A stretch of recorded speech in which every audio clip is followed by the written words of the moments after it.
구약성경 사무엘상 22장 1절부터 2절 말씀입니다.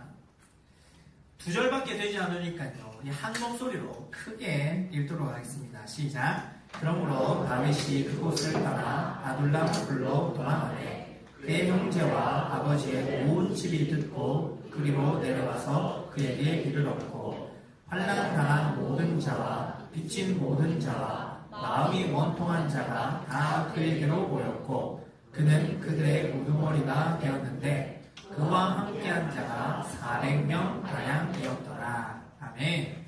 우리 옆에 분과 인사하겠습니다. 잘 오셨습니다. 반갑습니다. 한 번 더 인사하겠습니다. 말씀 속에 길이 있습니다.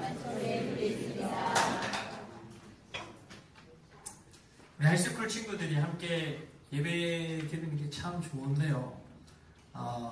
진짜 제 마음에 빨리 하이스쿨 예배가 개설되면 좋겠다라는 마음이 있습니다. 그래서 아이들만의 그 바이브와 아이들만의 에너지를 뿜어낼 수 있는 그런 시간들이 빨리 좀 오면 좋겠다라는 마음이 있는데 우리 같은 마음으로 기도해 주시고 또 아이들이 마음껏 예배할 수 있는 시간들이 빨리 올 수 있도록 함께 기도해 주시기 바랍니다.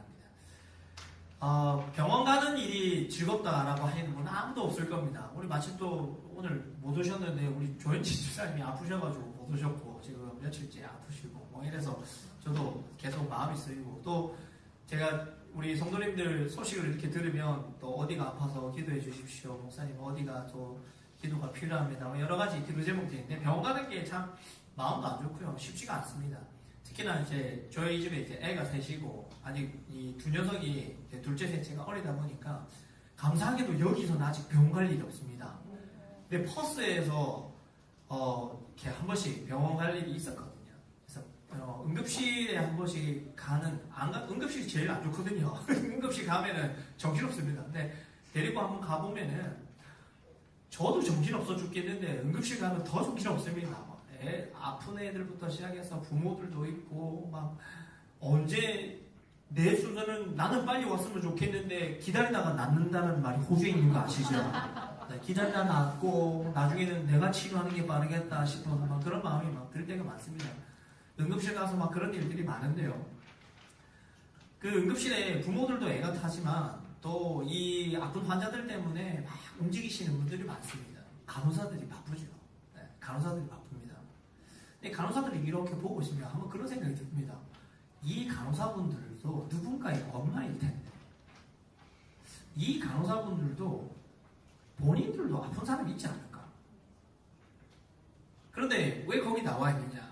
직장이고 자기도 어렵고 아프지만 그 역할을 해야 되기 때문에 그 병원에 나와서 환자들을 돌보고 그 일을 하고 있겠다. 그런 생각이 참 많이 듭니다. 그래서 참 너무 수고 많으시다. 이분들도 자기 형편도 여의치 않은데 나와서 남들을 위해서 헌신하는 거는 쉽지 않겠다. 그런 생각을 합니다. 그러면서도 한 번씩 제가 애들 데리고 병원을 가보면 일반 병원 가고 갈 때와 칠레만 호스피털을 갈 때 분위기가 사뭇 다릅니다. 일단 외형이 다르고요. 애들 병원은 알록달록합니다. 근데 그리고 거기에 계시는 간호사분들과 의사들이 이 부모를 대하는 스탠스가 많이 다르다는 걸 굉장히 많이 느꼈거든요. 그래서 일반 병원 갔을 때는 불러야지 오시더라고요. 불러야지 오시고. 근데 또 설명도 그렇게 시원시원하게 잘 안 해주십니다. 근데 한번 칠드런 호스피털 갔는데 와 너무 사뭇 다르더라고요. 상세하게 설명해 주시고 막 이렇게 하는데 왜 그럴까? 아이들의 부모의 입장을 이해하시고 또 한편으로 그런 생각도 합니다. 혹시 이분이 이런 경험들을 겪으셨나? 그런 거 있지 않습니까? 먼저 아파본 사람이 아픈 사람들 이해하시거든요. 먼저 아픔을 겪어본 사람들이 더 많이 이해하고 공감해 줄 수 있는 힘이 거기에 있더라는 겁니다. 오늘 본문에도 보니까요. 상처받은 사람들이 온갖 아픔을 겪은 사람들이 다 모여있는 이야기가 오늘 여기에 나와 있습니다. 인생의 중환자실 같은 곳이죠. 성경에 보니까 그런 사람들이 무려 400명이나 있더라. 400명이나 다 모여있는데 그 중심에 누가 있었다? 다윗이 있었다라고 기록합니다. 이 사람들은 하나같이 온전한 마음과 생각을 가지고 있다라고 보기에는 조금 힘든 사람들로 보입니다. 그런데 하나님께서 어떻게 하시느냐? 다윗을 중심으로 이 400명들과 함께 정말 새로운 이스라엘을 건국합니다. 하나님께서 이 사람들을 통해서 하나님 나라를 바르게 세워가시고 다윗과 함께 이스라엘이라는 나라를 새롭게 하셨다라는 겁니다. 하나님은 오늘 이들의 이야기를 통해서 우리에게 주고자 하시는 메시지가 있습니다.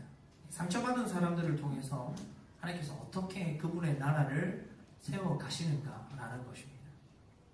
오늘 이 말씀을 통해서 하나님 나라와 교회를 세워가고 사람을 살리는 것을 꿈꾸는 우리 모두가 되기를 바랍니다. 이 말씀 가운데 하나님께서 우리를 통해서 무슨 일을 하기를 원하시는지를 함께 마음에 품을 수 있기를 주님의 이름으로 축복합니다.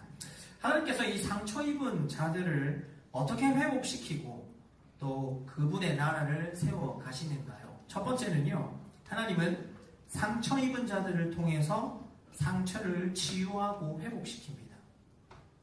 온전한 자를 통해서 상처를 회복하고 치유하는 게 아니라 상처 입은 자들을 통해서 그 상처를 회복하고 치유하십니다. 하나님께서 사무엘을 통해서 다윗에게 기름을 부으십니다. 새로운 왕으로 세우셨죠. 여러분, 이거는 정치적 쿠데타입니다. 왜요? 다윗이 기름 부음을 받을 때 사울 왕은 아직 현존하는 왕이었습니다. 그래서 사무엘은요, 기름 붓는 그 현장에 만약에 누군가 사울에게 알렸던 사람이 있었다면 사무엘은 죽었을 수도 있습니다. 왜냐하면 왕이 있었는데 왕을 세우는 일은 있어서는 안 되는 일이었기 때문이지요. 그런데 어쨌든 이 사무엘을 통해서 하나님께서 다윗을 기름 부으셨고 왕으로 세우셨습니다. 자, 그러면 뭔가 좀 특별한 일들이 일어나야 되는데요. 너무 특별한 일이 일어나 버렸습니다. 어떻게 해요?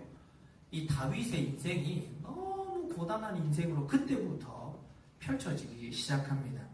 사울이 다윗을 죽이려고 미친 듯이 쫓아다녔기 때문이죠.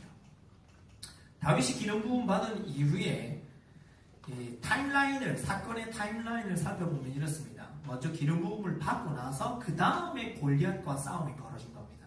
그래서 이 골리앗을 물맷돌로 물리치지요. 물리치고 난 다음에 이 블레셋의 손에서 이스라엘을 구원한 이 다윗의 명성이 온 나라에 막 퍼져갑니다. 사울이 죽인 자는 천천히요, 다윗이 죽인 자는 만만이라. 많은 사람들이 다윗을 칭찬을 했죠. 그런데요, 이 유명세가 오히려 다윗을 엄청 공경에 빠뜨리는 상황으로 이끌고 가버렸습니다. 사울이 자신보다 더 높아지는 이 다윗을 보면서 질투하면서 심지어 이 다윗을 제거해야 된다라고 생각하기 시작했기 때문이죠. 그래서 이 사울의 광기가 거의 극에 달합니다. 이게 왜 광기라고 얘기를 하냐면요, 자기 딸을 다윗에게 주었거든요. 자기 사위입니다. 자기 가족입니다. 그런데 자기 가족된 다윗을 창으로 던져서 벽에 박겠다라고까지 생각합니다.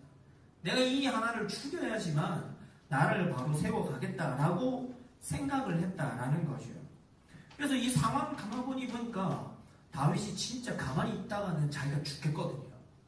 그래서 정말 필사적으로 도망을 다니기 시작합니다. 여러분, 다윗이 도망 다니면서 사람 가려가면서 장소 가려가면서 피해 다녔을까요? 아니요. 물불 가릴 틈이 없었습니다. 심지어 자기가 쓰러뜨렸던 그 골리앗이 있었던 나라 블레셋으로 도망을 합니다.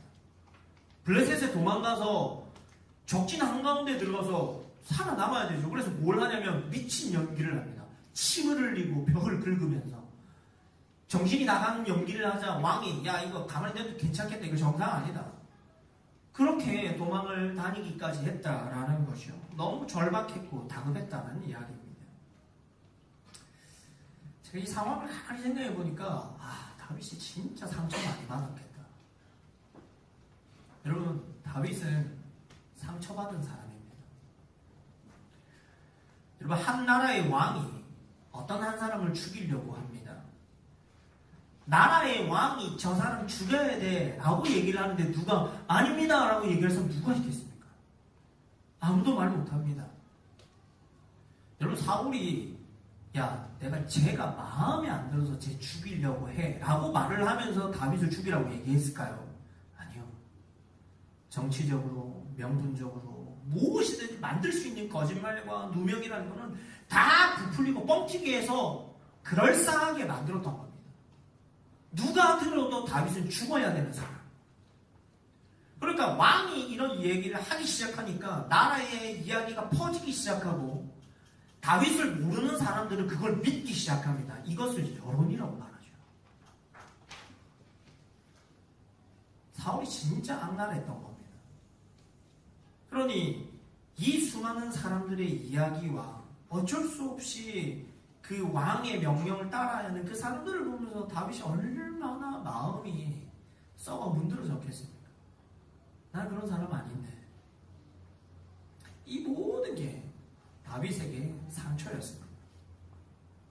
그래서 어쩌면 다윗은 세상에서 제일 억울하고 제일 속상하고 이렇게 억장이 무너지는 일을 당한 사람은 나밖에 없다고 생각할 수 있었습니다.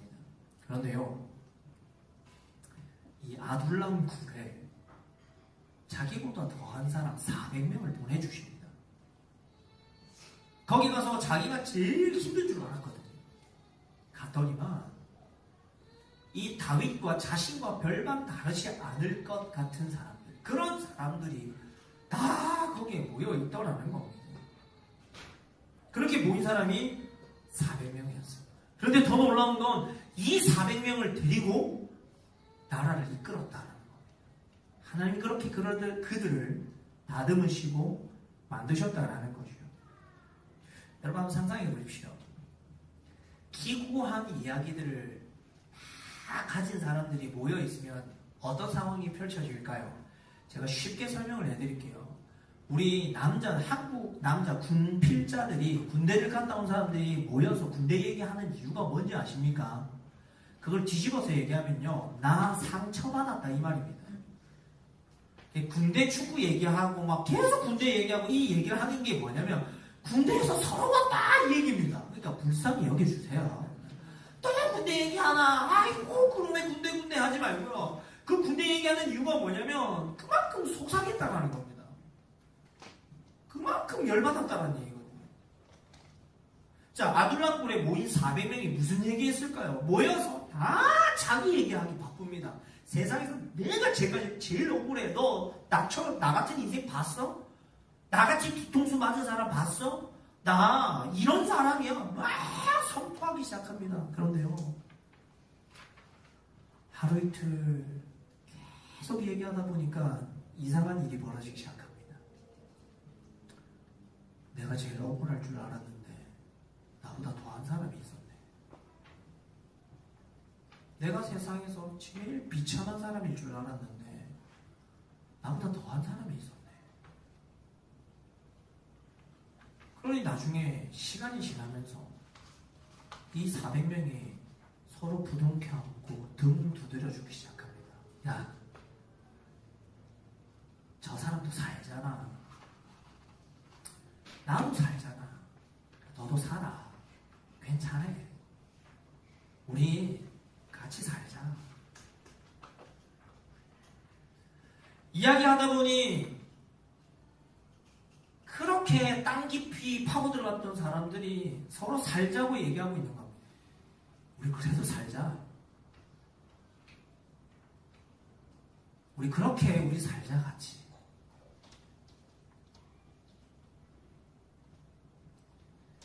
이 땅을 살다 보면 각자의 이야기가 다 다릅니다. 우리 성도님들의 삶 속에는 각자의 희노애락이 다 있습니다.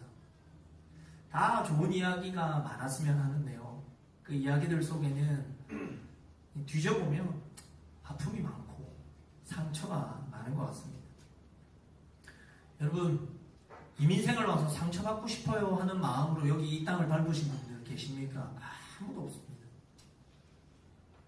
잘 되고 싶어서 또 다른 삶을 꿈꾸고 싶어서 왔지요. 참 아이러니하게도 왜 이렇게 이민생활에 상처가 많은지요. 가정에서 상처받고, 사업하다 상처받고, 지인한테 상처받고, 회복되고 싶어서 교회 왔는데 교회에서 상처받고, 다 상처투성이더라는 겁니다. 상처받다 보면요, 오기가 생깁니다. 어떻게 해요? 나 이제 상처 안 받고 상처 주고 살래. 이거를 심리학 용어로 방어기제라고 얘기합니다. 그러니까 내가 상처받기 싫으니까 어떻게 하냐면 내 말과 행동을 통해서 셀프 디펜스를 하는 겁니다. 더 이상 오지 마. 이거를 방어기제라고 얘기를 합니다. 그래서 이 상처가 많은 사람들의 특징이 뭐냐면 사람을 멀리하고 어떤 집단을 멀리합니다. 우리 교회 용어로는 공동체를 멀리하죠. 왜요? 안 아프고 싶은 겁니다. 그래서 거기와 분리하고 선을 긋고 일정한 내 바운더리를 형성합니다. 이게 방어기제입니다. 사실은요, 제가 어떤 공동체 이렇게 얘기하지만 여러분, 상처의 근원은 뭔지 아십니까?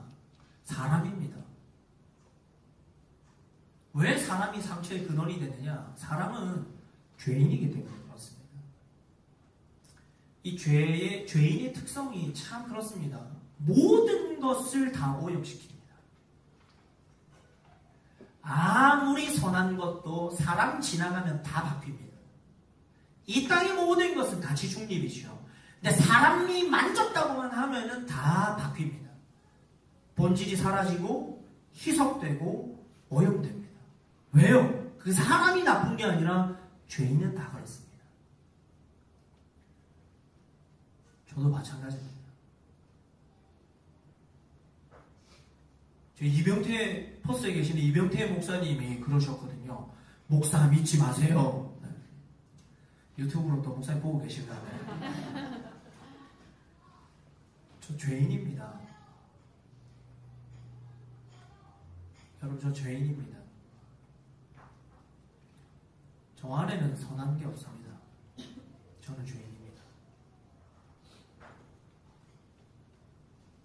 모든 것이 사람을 통과하면 다 달라집니다. 혹시 그거 알고 계신가요?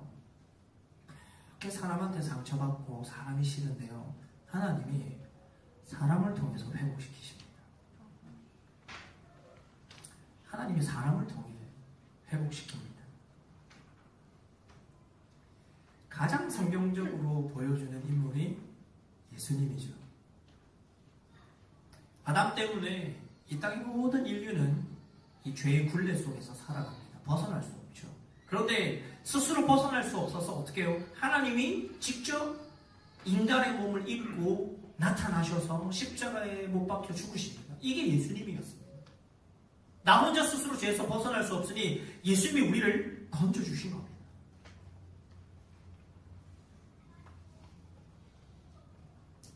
예수님이 우리 대신에 죄의 고난과 고통과 채찍질을 다 당하셨죠.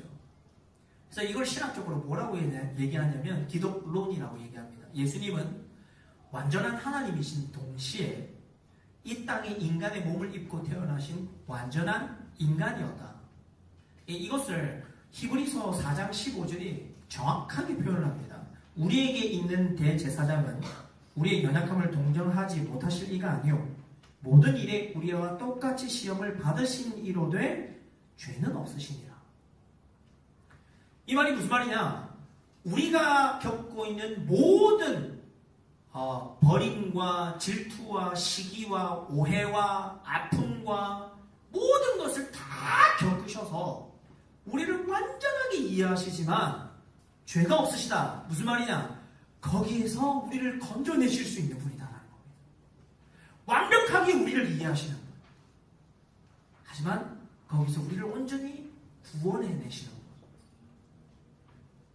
완전히 우리를 이해하신다라는 이 부분을 저는 어떻게 표현하고 싶냐면 예수님은 상처받은 분이다. 예수님 버림받으셨거든요. 예수님 배신당하셨죠. 멸시당하시고 침뱉고 때리고 죽으셨거든요. 예수님은 상처받은 분이었습니다. 하지만 예수님은 모든 상처와 아픔과 죽음과 어둠을 다 이기고 부활하셨습니다. 그리고 그 예수님이 우리를 건져내시는 겁니다. 이렇게 예수님을 믿음으로 건짐을 받은 사람들이 누구냐? 저와 여러분들. 상처는 있으나 우리는 치유받은 자들이시요. 그래서 상처 입은 치유자들입니다. 우리가. 여러분, 이렇게 상처 입었지만 예수의 보혈로 우리 복음으로 치유받은 사람들은 어떤 특징이 있냐면 아픈 사람이 눈에 보입니다. 어떻게 아픈지 눈에 보입니다. 외로운 게 보이고요. 쓸쓸한 게 보이고 고독하고 고통스러워하는 게 눈에 잘 띄입니다. 말없이 아파하는 사람들에게 다가가는 이유가 거기에 있습니다. 보이거든요.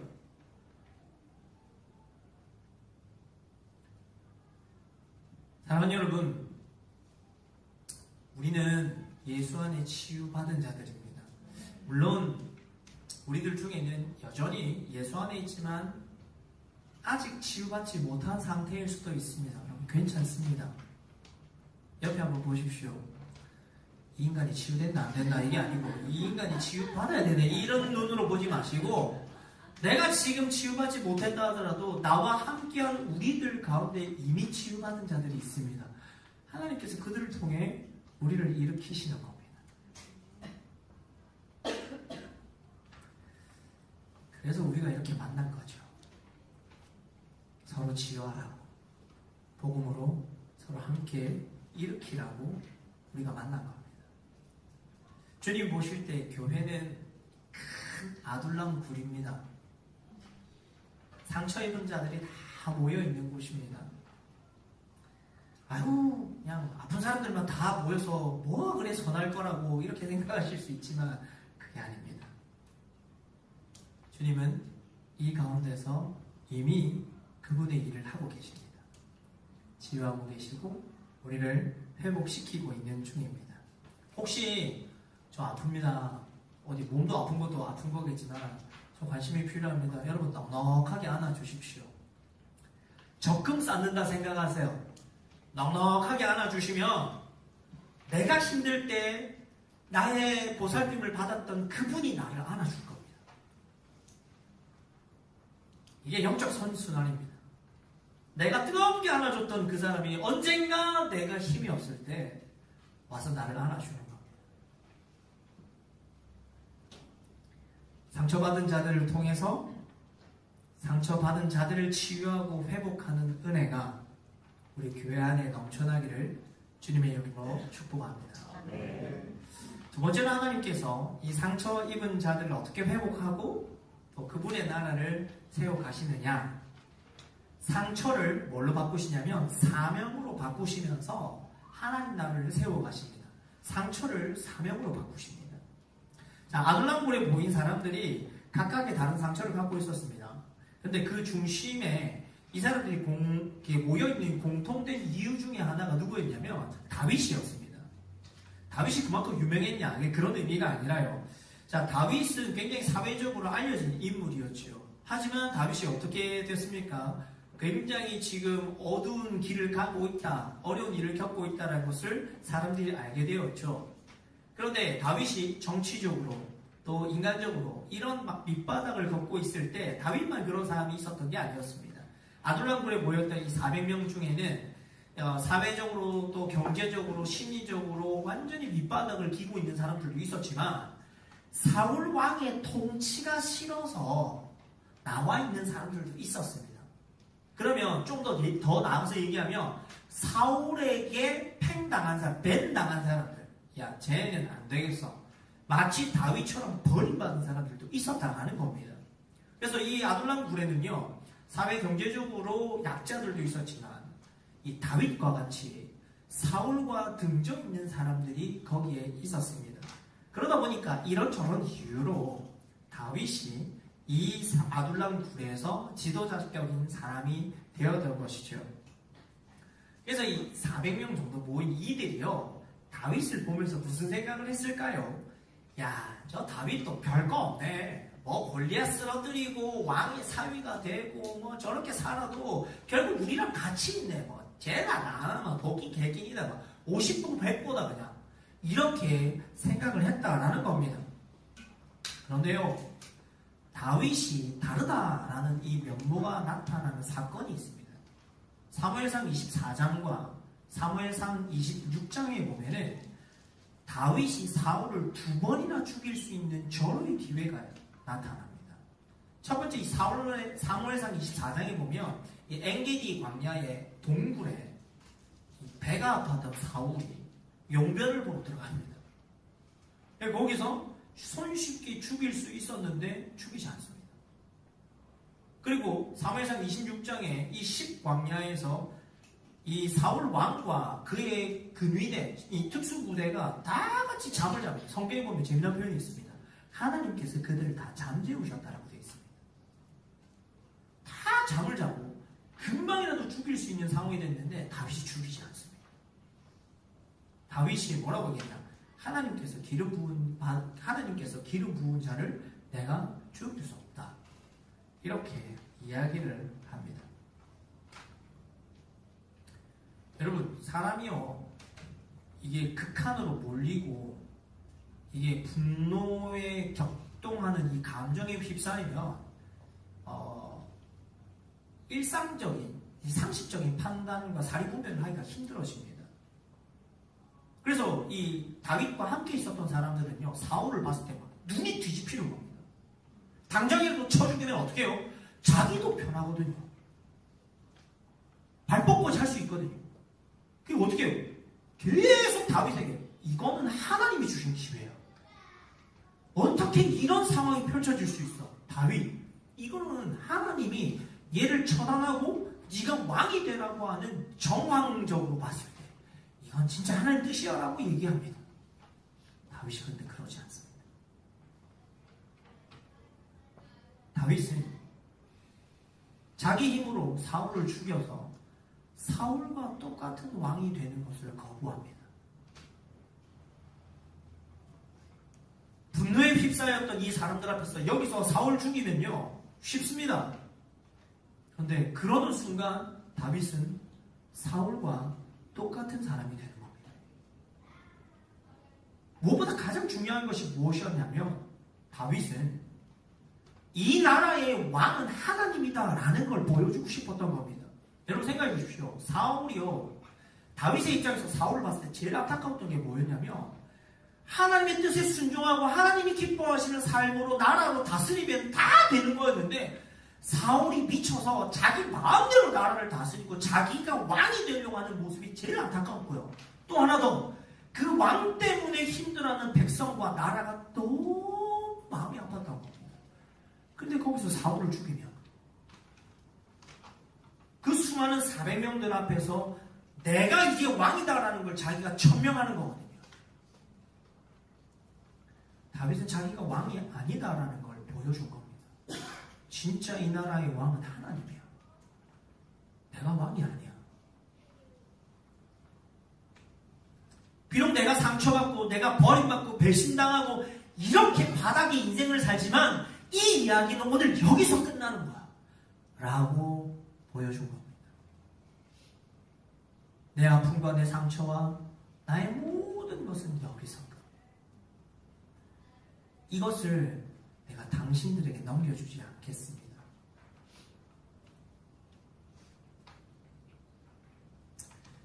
릭 워렌 목사님 혹시 다 아시나요?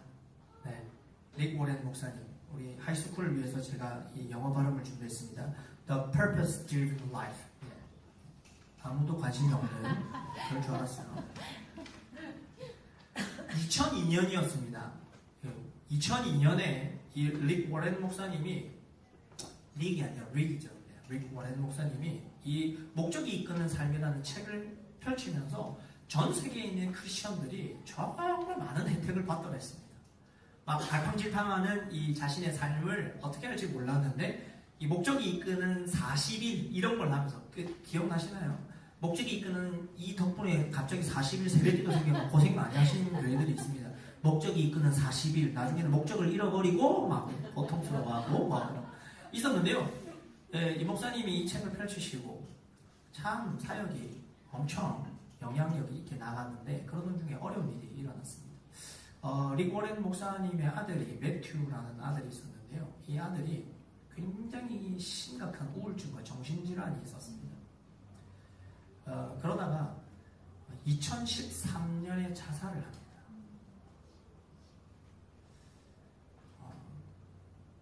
여러분, 목회자 자녀가 자살을 하면 어떤 일이 일어날까요?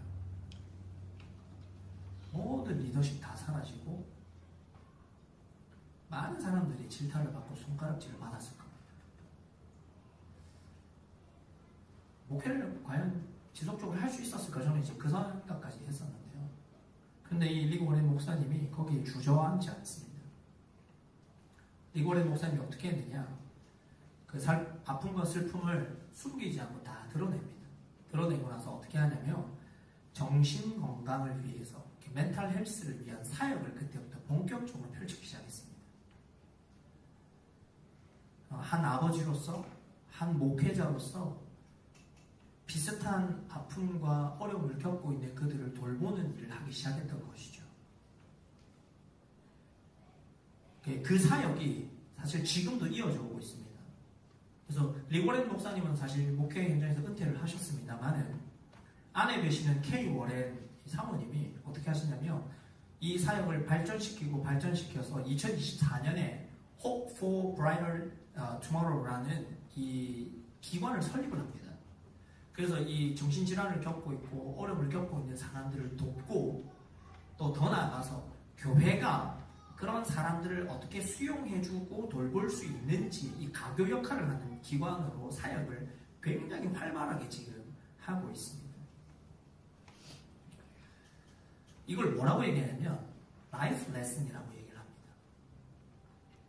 라이프 레슨이라는 말이 있는데 이게 뭐냐? 삶을 통해서 특히나 우리가 고난과 어떤 실수를 통해서 겪은 지혜들, 우리 깨달음들을 그냥 두지 않고 이 라이프 레슨을 통해서 얻은 이 지혜를 어떻게 해요? 이 릭 워렌 목사님은 사명으로 결부시킵니다. 내가 이렇게 겪었던 아픔과 이 어두움을 그냥 숨기고 두는 것이 아니라 이것을 하나님 주신 사명으로 바꿔서 많은 사람들이 그곳에서 벗어날 수 있는 가교 역할로 이끌어냈다는 것이죠. 우리 각자에게도 라이프 레슨이 다 있습니다. 지우고 싶은 과거가 다 있거든요. 말하고 싶지 않은, 떠올리고 싶지 않은 이야기들이 다 있을 거라고 저는 생각합니다. 그런데 우리가 믿음의 시선으로 봤을 때 그 시간들이 다 나쁘다라고만은 생각할 수 없습니다. 왜냐하면 로마서 8장 28절에 보면 이렇게 말씀합니다. 우리가 알거니와 하나님을 사랑하는 자, 곧 그의 뜻대로 부르심을 입은 자들에게는 모든 것이 합력하여 선을 이루느니라. 우리 입장에서는 지우고 싶은 과거가 있거든요. 이야기하고 싶지 않을 겁니다. 그런데 하나님은 그렇게 찢겨지고 얼룩지고 떠올리고 싶지 않은 그 과거의 한 조각들을 어떻게 다 모두어서 선하게 바꾸십니다. 이거는 하나님만 할 수 있는 일입니다.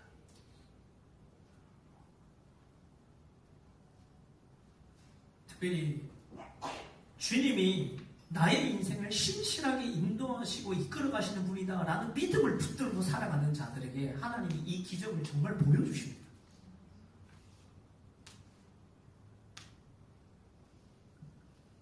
아무리 고난되고 상처받은 사람이고 그런 일들이 있다 해도 괜찮아. 그거 다 모아서 내가 멋진 그림 만들 수 있어. 여러분 이렇게 말씀하시는 분이 우리 하나님이십니다.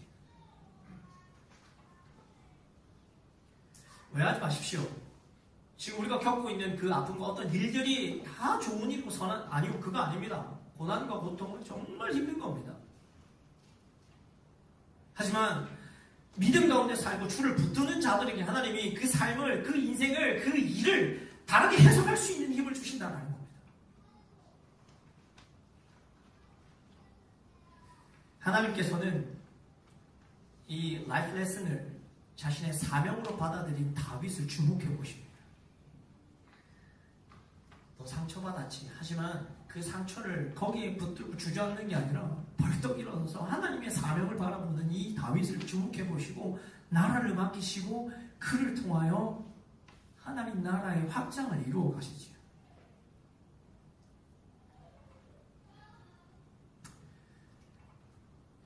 하나님께서 우리에게, 우리 교회에게 주신 라이프 레슨이 있을 거라고 저는 확신합니다.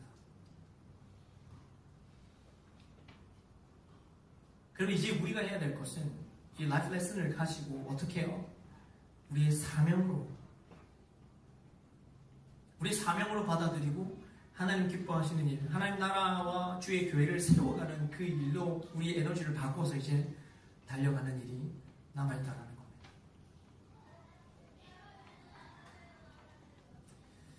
어떻게 보면 우리 주변에 여전히 아둘람군의 400명 같은 분들이 있을 수 있습니다. 목사님, 저기는 아둘람 굴 10번, 저기는 45번, 제가 다 데리고 왔습니다. 자, 이제 제가 그런 말씀을 드리는 게 아니고요. 저는 그분들에게 보여주고 싶습니다. 하나님이 치유하고 회복시킨 교회가 어떻게 쓰임받는지 보여주고 싶습니다. 여러분 기대되지 않으시나요? 하나님이 우리를 어떻게 쓰실지 설레이지 않으세요? 저는 설레입니다. 밥이 맛있어서 설레지는 않습니다. 그런 이유도 있겠지만은요. 진짜 설레입니다. 하나님께서 이곳에 예배하면서 일어나고 기뻐하고 하나님 바라보면서 인생을 재해석하고 안아줄 힘이 없는 것 같은데 너 어떻게 안아주지? 그런 사람들이 많아요. 상처는 있지만 치유받는 이 지역사회에 우리가 존재하면서 그런 교회를 보여주고 싶습니다. 사랑하는 여러분, 어둠 중에 어려움 중에 있다 하더라도 주저하지 마십시오. 네. 우리가 있습니다. 먼저 힘을 얻고 먼저 일어선 자들이 있습니다. 우리 함께 살아봅시다. 함께 주를 부릅시다. 정말로 그러면서 참된 교회의 은혜를 누리는 저와 여러분 되시길 주님의 이름으로 축복합니다. 말씀을 뵙습니다. 우리가 생각할 때 온전한 사람이 하나님의 큰 역사를 일으킨다라고 생각할 수 있습니다. 맞습니다. 온전하면 하나님이 참 많은 은혜를 주십니다. 그런데요, 치유받고 상체기는 있지만 일어선 사람들을 통해서 하나님이 또 다른 깊이를 가지고 하나님의 역사를 이루어 가실 겁니다. 아프다고 상처 있다고 사람 두려워하지 마십시오. 결국 하나님께서 사람을 통해서 우리를 통해서 우리를 세워가시고 교회를 이끌어 가실 것입니다. 주님 우리에게 주신 그 삶의 교훈들을 사명으로 잘 바꿔서 믿음으로 달려갈 수 있는 저와 여러분 되시기를 주님의 이름으로 축복합니다. 우리 함께 이 찬양으로 주님 앞에 나갑시다. 주님 나의 치료자이십니다. 내 영혼뿐만 아니라 내 육신도, 내 마음도, 내 삶도 주님 치료하십니다. 주님밖에 없습니다. 우리 함께 믿음으로 노래합시다.